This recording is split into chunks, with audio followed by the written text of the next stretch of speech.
CNN on Thursday, President Donald Trump heightened his continuous uneven war with the media. He did it, obviously, by means of Twitter. For what reason isn't the Senate Intel Committee investigating the fake news networks in our nation to perceive any reason why such a large amount of our news is quite recently made up, fake? Trump tweeted.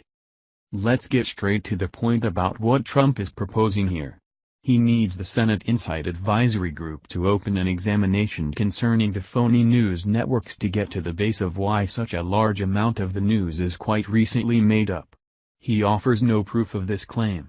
But, the President of the United States feels totally great asking the administrative branch to open an examination concerning the Fourth Estate. The reason? Since Trump doesn't care for what the media expounds on him. That is the thing that he implies when he utilizes counterfeit, and he utilizes it a ton. Counterfeit for Trump is properly interpreted as not stooping. The Board of Trustees, coincidentally, is as of now researching genuine phony news focused by Russians on the U.S. as a major aspect of their bigger examination of Russian intruding in the run-up to the 2016 U.S. race. Reality, as several reality checks have indicated, is that the greatest purveyor of phony news in the nation at the present time is Trump. As per the Washington Post's fact-checker blog, Trump has made 1,145 false or deceiving claims in his initial 232 days in office. That is 4.9 false or deluding articulations every day. Trump's easygoing association with reality requires the authoritative branch to explore the supposedly counterfeit news industry all the more freakish. Indeed, the media, including me, do every so often misunderstand things. Be that as it may, and for all intents and purposes each case, those errors are straightforward ones, slip-ups made in a legit quest for reality. What's more, when a blunder is discovered, steps are committed to openly cure the error to shield deception from saturating the general population's cognizance. Could Trump say the same? The appropriate response, obviously, is no. He spreads deceptions as well as does as such long after it's turned out to be certain that what he is stating is just not genuine. For what reason does he do it? For a similar reason he has made assaulting the phony news media his essential day-by-day obligation. Since it works, or, at any rate, it attempts to rouse his political base, which trusts whatever he says, actualities be condemned, and is persuaded the media is contained principally of liberals endeavoring to push their motivation behind the pretense of impartiality. It's important here that Trump is a long way from the primary president to have his issues with the media. For all intents and purposes each president has an ill-disposed association with the press. The distinction with Trump is that he appears not to have confidence in the major part that a free press plays in a popular government and spends a decent piece of his chance attempting to dishonor and disappoint the media.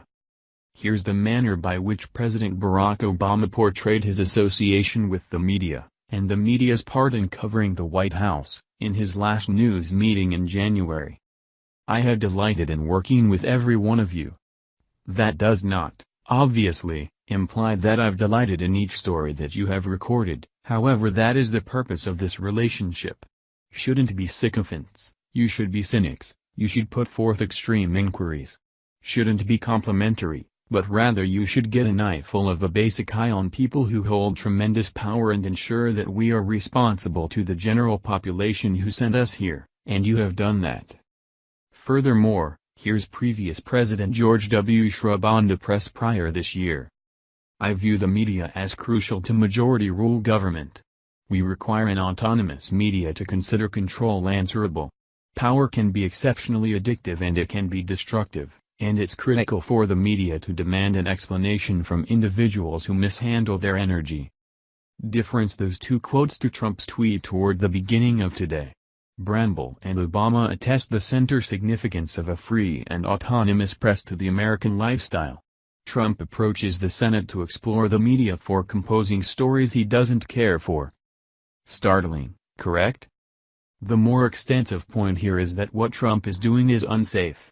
Indeed, I know I have said different things Trump is doing are risky, as well. That is on the grounds that they are, He is attempting to weight an autonomous branch of the legislature to explore the free media since he doesn't care for what the media is detailing. It's his most recent sloping up of a continuous push to wreck the believability of the media according to a not immaterial number of individuals in the nation. Which is sufficiently awful. What exacerbates it is that Trump knows the media isn't phony. He is an eager purchaser of digital TV and significant national daily papers. No president has been so mindful of what the media is saying in regards to him at any given moment as Trump. He is stating and doing these things not on the grounds that he truly trusts it but rather in light of the fact that he knows it works for his base. That critical ploy may well be a path for Trump to rally that base to him. In any case, the medium and long-haul ramifications of endeavoring to utilize the Senate to weight the media to cover a president all the more positively are alarming.